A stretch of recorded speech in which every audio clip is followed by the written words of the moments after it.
James Holder, IFL TV, in association with MTK Global. We're in Belfast State at the Holiday Inn. With me, I've got none other than Anto Upton. What's happening, mate? You all right? All good, mate. Yeah, you? Good, good. Firstly, I want to say congratulations on your English title win against Luke Paddock. Good win for you there. Yeah, that was a very good win. Good experience. He's a good fighter. Very technically good. He was tougher than I thought he was going to be. I thought I'd have been able to hit him a lot more easier than I did. But yeah, when I rushed it a bit, and then when I finally settled down and relaxed, that's when I caught him with that stoppage left hand. So it was good. Happy to get that. Even though I only had 2 fights in that year, I still won the English title. But yeah, all good. Must have been a relief for you getting your hands on that English title, having come up short against Joe Hughes in such a big fight and such a big momentous occasion for yourself. Was it a big relief to win that belt? Yeah, it was, definitely. Coming up against Joe Hughes, that was an opportunity. It come up, got presented to me 4 weeks before it, and I jumped at it because obviously it was an English title fight. But I went into it without any experience in any 10 rounds, and to me, I didn't really have enough time in. I didn't have enough experience in like any 10-round fights, so it was a shock going into them later rounds. And just before that, I just only had an 8-rounder against Liam Richards, who ran for 8 rounds. So I weren't really experiencing them in them after five rounds fights. You know what I mean? So. Not taking that away from Joe Hughes, a good fighter, and he beat me on the day. But yeah, man, unfinished business between you and Joe. Probably he's doing what he's doing. Obviously, I'd like to get a win against him and get that back, but he's doing what he's doing. I ain't focused on him. Do you know what I mean? So I'm focused on myself, and if I don't meet him, I don't meet him. If I do, I do. Action last weekend, I believe, in Belfast? Yeah, it was. Talk to me about that experience. About 10 minutes away from here. I didn't box here in about 3 years. My second fight was over it. So I had loads of people messaging me for ages, get fights back in Belfast, loads of family asking me. So it was good to get that one back there. Like, obviously people can't always travel to England and everywhere else you fight, like Bulgaria, Jesus. So it was nice to get that one back for the friends and family back here to come out and support, and they did in their numbers, and they were very loud, and I appreciate it. Upton Clan Boxing, UCB, has got a great following from all you and your brothers. Yeah. Talk to me about your background, because some people are quite confused. Obviously, you've got Irish heritage. You speak like you're from London. You was based in Manchester, so you've got quite a wide spectrum of fans all over the place. Talk to me about the history. I was born in Paddington Hospital. Lived in Notting Hill, Ladbroke Grove till I was about 3. Moved to Essex when I was about 11, 12. I decided I wanted to box for Ireland. My granddad boxed in Ireland all his life, so me and the boys wanted to follow in his footsteps. So we made the move. And that was solely based on the decision to box for Ireland. That's where the move came from. I've always it wasn't been a brought family up, decision. No, it was just our family. On my dad's side, we're Irish. You know what I mean? And I was brought up around that Irish heritage. So I wanted to follow my roots, and I did. And I done well as an amateur. And I fought in the Irish Championships a number of times. I won a load of them. Got to box for Ireland all over the world, and my amateur career was nice. I enjoyed it. It was a great experience, and I'm looking to do 10 times better in the program. So I'm on that journey now. You guys spent a lot of time with Ricky Hatton. He was a mentor to yourself and the Upton brothers. Was it a hard decision for you guys to make the choice to break and part company from Ricky Hatton? There was a lot of things.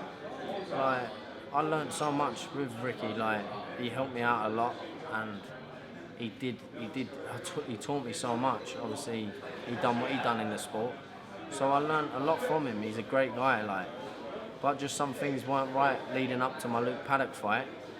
And after that fight, I had a chat with my dad and my brothers, and spoke with my team, MTK, and we decided that it was the right choice to move, so we did so. It was, at first it was a bit like, a bit hard, but you've got to move on, ain't you?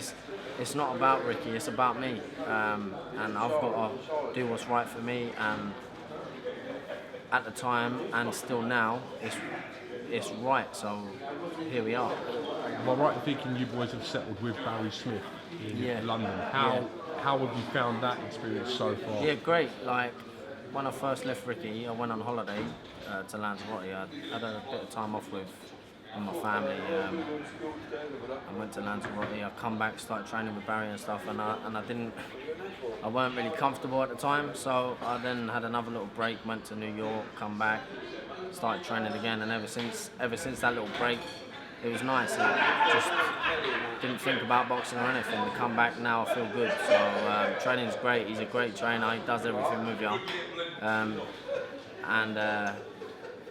he's there from opening. He opens the doors and he closes the doors. He's the first one in and the last one out. He's a great guy. He loves boxing. I had my first fight with him just last weekend, and I was more than happy with him in my corner, along with Tommy Martin, who was my old sparring partner and teammate. Was it a bit strange having someone who you've sparred with and been around, who's similar age, maybe younger than yourself even as well, giving you advice in the corner? Yeah, well, I was thinking about it before the fight and stuff, like what's he going to be like in the corner, and he surprised me really, because I thought he'd do a lot more talking than he did, but he didn't. He was quiet, when he spoke, he said the right things, and like I've had enough experience in the game myself to know like who's right in my corner or not, and he's going to be a great coach. What we all want to know is who's the toughest out of the Upton brothers? Paul. You said that without any hesitation. Paul, he's Paul the daddy of the Upton brothers? Yeah. He'll take you to the trenches if that's where you want to go, and God help you. I didn't expect you to answer that. No, definitely. Paul is Paul's tough. Yeah, definitely. He'll drag you into them deep waters and drown you like 100%. What do you want to accomplish this season, this year? By the end of this year, I want to be British champion. I'd love to be British champion by the end of this year. That's my goal. I won the English title last year. This year I want to be British champion. Tyrone Nurse is British champion. He is British champion. He's defending it against Joe Hughes, defense. and that's his last defence. And I believe he'll vacate then, and then that'll become vacant. And there's so many like great fighters at my weight at the moment. So everyone will be chasing after that British title. So it's whoever's good enough will win it, obviously, and I believe I am. So let's get it on. There's some good fighters in the division, as you mentioned. The likes of Jack Catterall as well. Jack Catterall, there's O'Hara. There's loads. There's Jack Catterall, there's O'Hara Davis. I don't believe O'Hara will go for it. I think Robbie Davis Jr. needs to get mentioned. Yeah, he's another guy, Robbie Davis Jr. I watched him in his last fight. Good fighter. There's the likes of Tyrone McKenna over here. There's so many. My weight class is probably one of the hardest out there, I think, in Britain at the moment. It's a tough one, but if you want to be the best, you've got to be the best, and I'm just excited. What are you doing by yourself purposely to make that dream a reality? How do you implement that day to day to make this your reality? You just got to.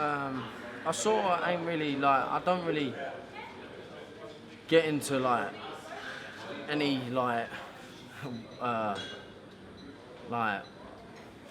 arguments or with anyone on social media or anything. So my name's not really out there, but I think it's time to start speaking up now. I think I'm good enough to mix it with all the rest of them, and so we'll see what happens. Like my team's great. Like MTK, they're the best out there, and they look after all their fighters all the same. They're great people, so I'm sure they'll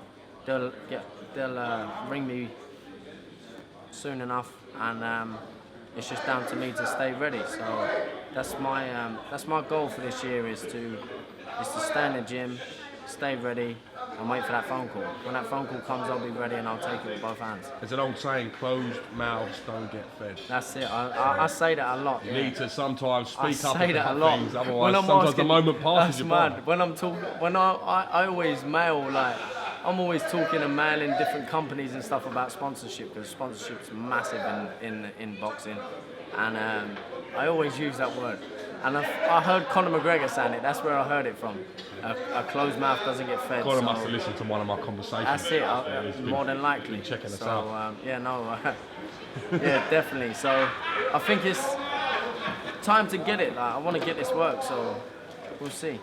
Well, listen, I appreciate you giving me a bit more time today, appreciate and you. making yourself available for Upton TV. Thank you very much. We look forward to hearing some news regarding yourself and the other two Upton brothers. Hopefully some good news in the next couple of days for my brother Sonny. Hopefully, if not, if that doesn't come through, then he'll just keep plugging away, and like Paul as well, the same.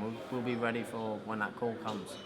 You're, just to reiterate, you're open to fight in Essex, Ireland, Anywhere, Manchester, London, Bulgaria. Bulgaria. Yeah, I feel like that's my main home, Bulgaria. Yeah, you do look a bit Bulgarian. I do, don't I? No, yeah, man, I'll fight anywhere. I'm not one of these ones who just stays in their hometown and fight. I'll fight anywhere. You gotta go and get that bread in you. So let's get it. You're a real likeable lad, and I wish you the best of James. luck. Thank you very much. Thank you. Thank you.